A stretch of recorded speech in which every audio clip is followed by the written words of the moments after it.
Hello friends, welcome to आश्रम study. स्वागत है आप सभी का हमारे चैनल आश्रम स्टडी पर। दोस्तों, मैं हूं पुष्पेंद्र कुमार और जैसा कि आपको पता है कि मैं आपको इस चैनल के माध्यम से राजस्थान आर्ट एंड कल्चर पढ़ाता हूं। और अपने इस सब्जेक्ट में हमने अपना पहला टॉपिक स्टार्ट किया था फेस्टिवल। फेस्टिवल में दोस्तों मैंने आपको काफ़ी सारे त्यौहार तो लगभग बता दिए थे, लेकिन कुछ एक त्यौहार इसमें बचते हैं जो मैं आज आपको बताऊंगा और लगभग आज अपना ये टॉपिक जो है वो पूरा हो जाएगा। तो दोस्तों, अभी तक आपने शेयर नहीं किया है तो शेयर कर दीजिए वीडियो को, ताकि मैक्सिमम बच्चे हमसे जुड़ सकें और इस वीडियो को देख सकें। तो दोस्तों, ज़्यादा समय बर्बाद न करते हुए अभी अपन वीडियो स्टार्ट करते हैं। अपने सब्जेक्ट कौन सा है दोस्तों? राजस्थान।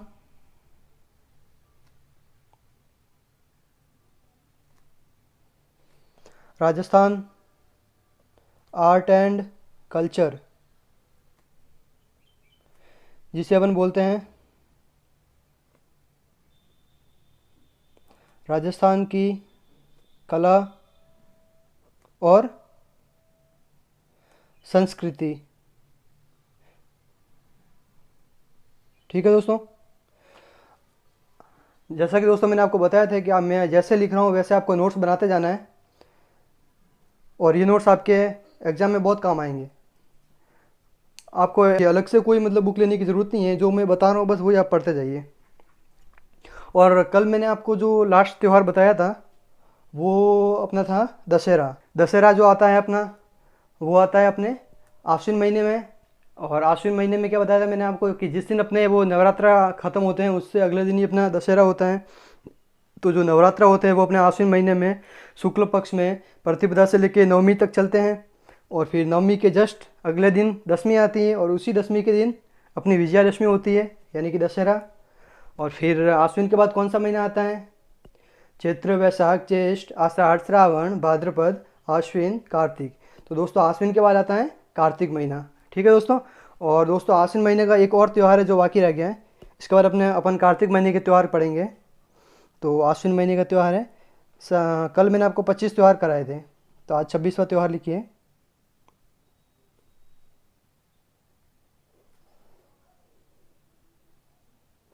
शरद पूर्णिमा।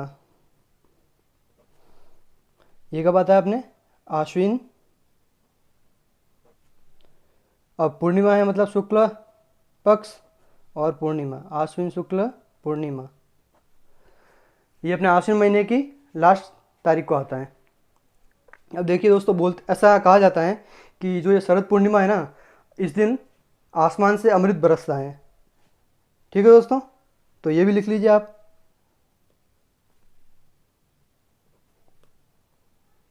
इस दिन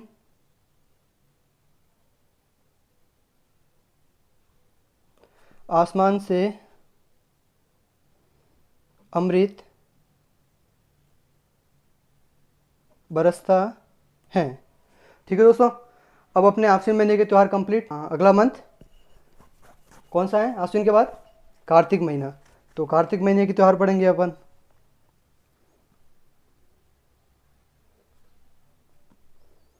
तो कार्तिक महीने में अपना जो पहला त्यौहार है वो आप लिखिए, करवा चौथ।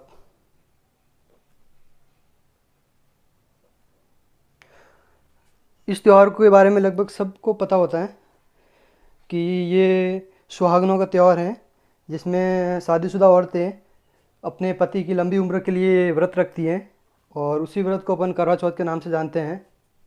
ठीक है दोस्तों, तो ये कब आती है? करवा चौथ अपने कार्तिक महीने में आती है।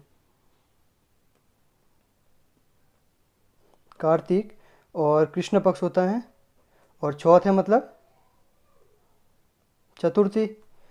इसको आप इसकी शॉर्ट ट्रिक क्या है? क फॉर कार्तिक, क फॉर कृष्ण और चौथ का मतलब चतुर्थी। तो कार्तिक कृष्ण चतुर्थी। ठीक है दोस्तों, इसको ऐसे याद रखना आप। अब देखिए दोस्तों, कार्तिक महीने का सबसे इम्पोर्टेंट त्यौहार जो लगभग सबको पसंद होता है, स्पेशली बच्चों को काफ़ी पसंद होता है, जो है दीपावली। सबसे बड़ा त्यौहार है अपने हिंदुओं का। तो दोस्तों दीपावली कब आती है? वैसे लोगों को पता होता है कि दिवाली अपने ये कार्तिक महीने में आती है, लेकिन कार्तिक महीने में कौन से पक्ष को आती है, कौन सी तिथि को आती है, ये शायद कुछ लोगों को पता नहीं होगा। तो दोस्तों पहले मैं आपको ये बता दूं कि जो अपनी दिवाली है ना, ये पूरे 5 दिनों का त्यौहार है। दिवाली से पहले 2 त्यौहार और आते हैं, और दिवाली के बाद भी 2 त्यौहार और आते हैं। जो दिवाली से पहले आते हैं वो अपने हैं, पहले आती है अपनी धनतेरस, फिर इसके बाद आती है रूप चौदस, फिर तीसरे नंबर पे दिवाली, फिर चौथे नंबर पे अपनी गोवर्धन पूजा जिसे अपन अन्नकूट भी बोलते हैं, और फिर 5वें नंबर पे भैया दूज या फिर भाई दूज। ये पूरे 5 दिनों का त्यौहार है। तो अपन इन 5 त्योहारों को एक साथ पढ़ेंगे। तो फिर लिख लेते हैं अभी अपन 28, 29, 30, 31, 32। तो पहले मैंने कौन सा बताया आपको त्यौहार? धनतेरस। धनतेरस के बाद दोस्तों रूप चौदस। रूप चौदस के बाद कौन सा त्यौहार आता है? दिवाली, जिसे आप दीपावली भी बोलते हो। दीपावली के बाद गोवर्धन पूजा,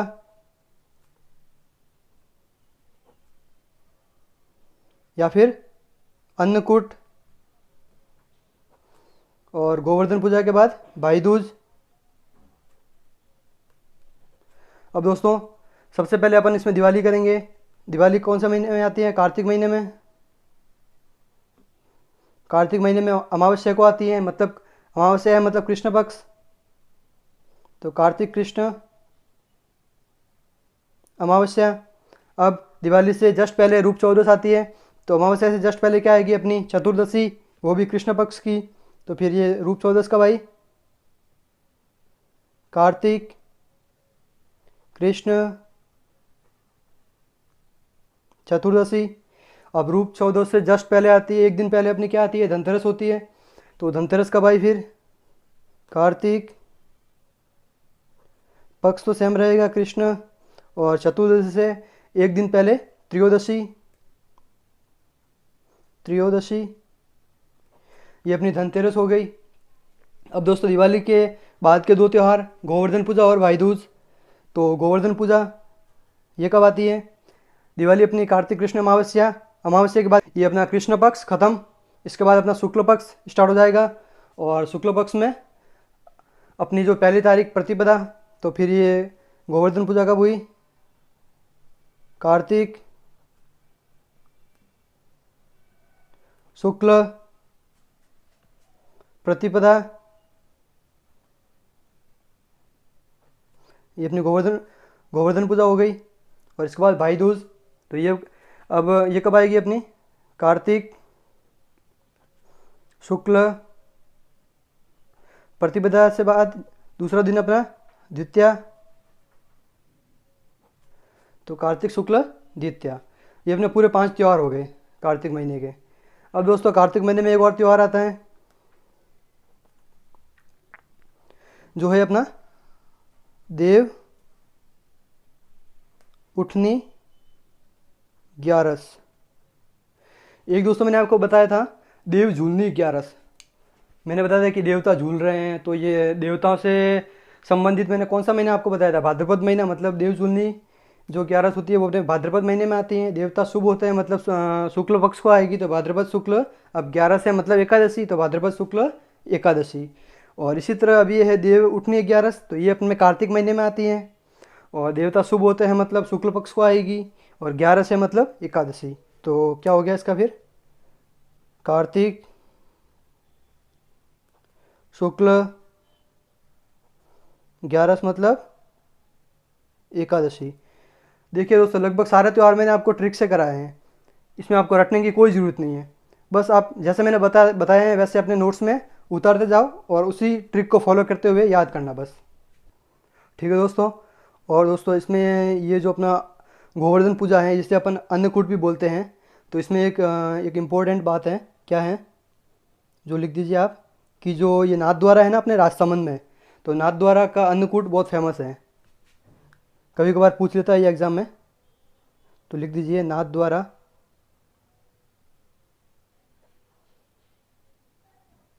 नाथद्वारा का अन्नकूट फेमस हैं। ये दोस्तों गोवर्धन पूजा के लिए है कि जो अन्नकूट है ना वो अपने नाथ द्वारा का फेमस है। ठीक है दोस्तों, अब अपना अगला त्यौहार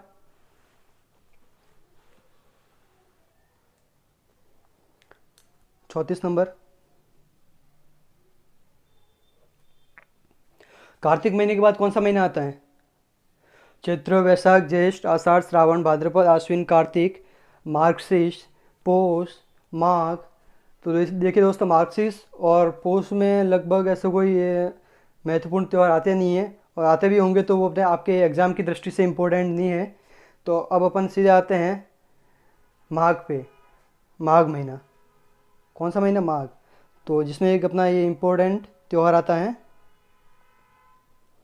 मौनी पूर्णिमा। मौनी पूर्णिमा ये कब आती है? अपने माघ महीने में। माघ महीने में। अब पूर्णिमा है मतलब सबको पता होगा शुक्ल पक्ष, तो माघ शुक्ल पूर्णिमा, ये अपनी मौनी पूर्णिमा हो गई। एक दोस्तों इसी महीने का सबसे इम्पोर्टेंट त्यौहार माघ महीने का बसंत पंचमी।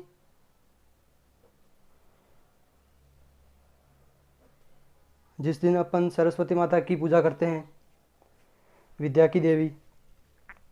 बसंत पंचमी तो ये भी अपने माघ महीने में आती हैं।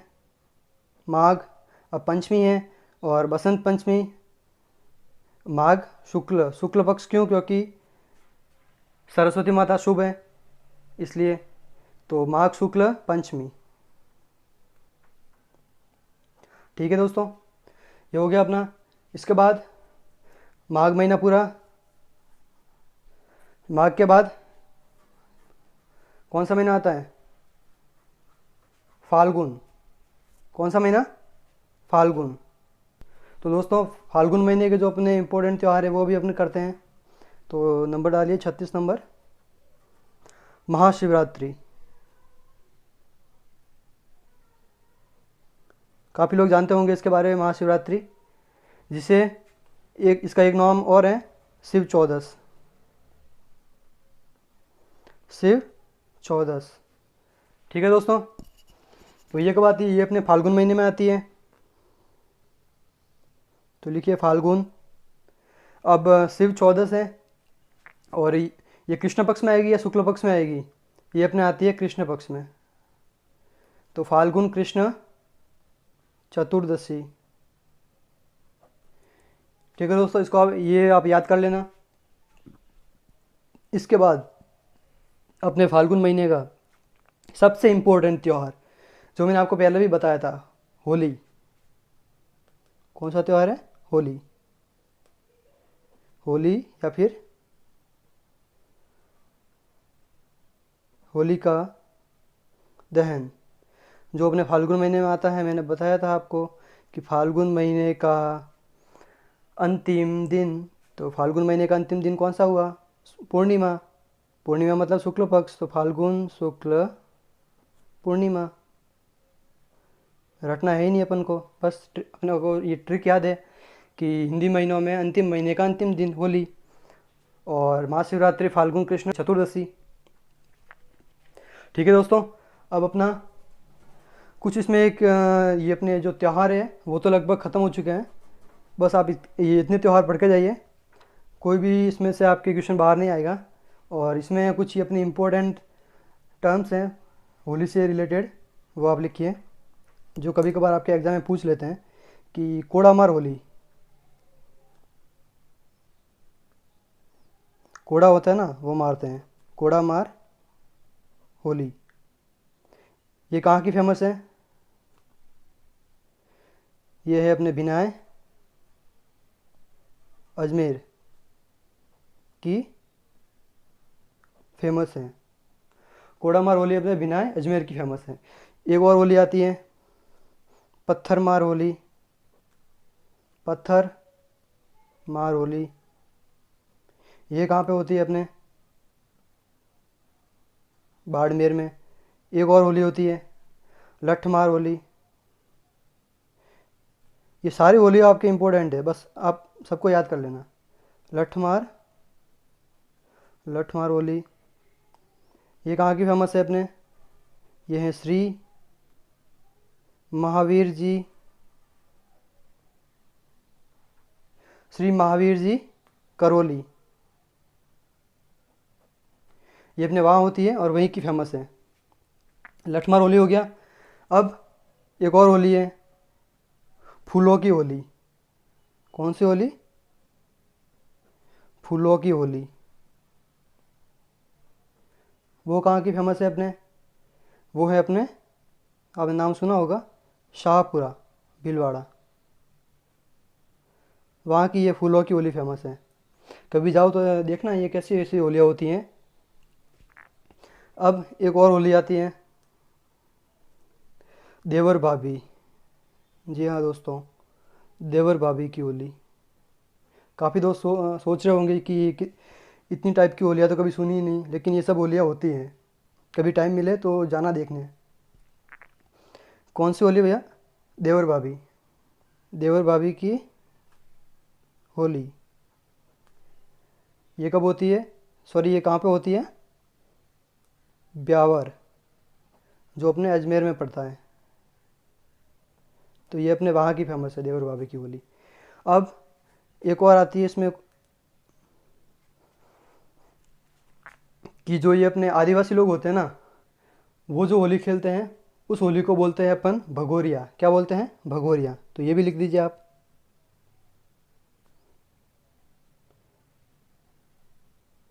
आदिवासियों की होली को क्या कहते हैं? भगोरिया कहते हैं। क्या कहते हैं दोस्तों? इसको अंडरलाइन कर लीजिए।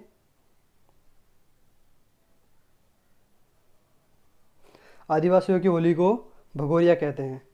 एक दोस्तों इसमें होली में एक वर्ड है, नाहन। नाहन क्या होता है? सुना है किसी ने?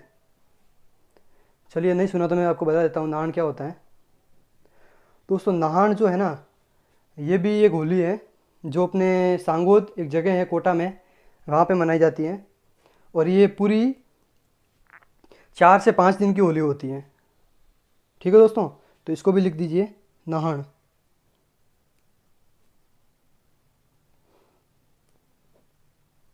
ये क्या है? कभी कभी ये भी आपके एग्जाम में पूछ लेते हैं। क्या है ये? 4 से 5 दिन की होली है जो सांगोद कोटा, जो सांगोद कोटा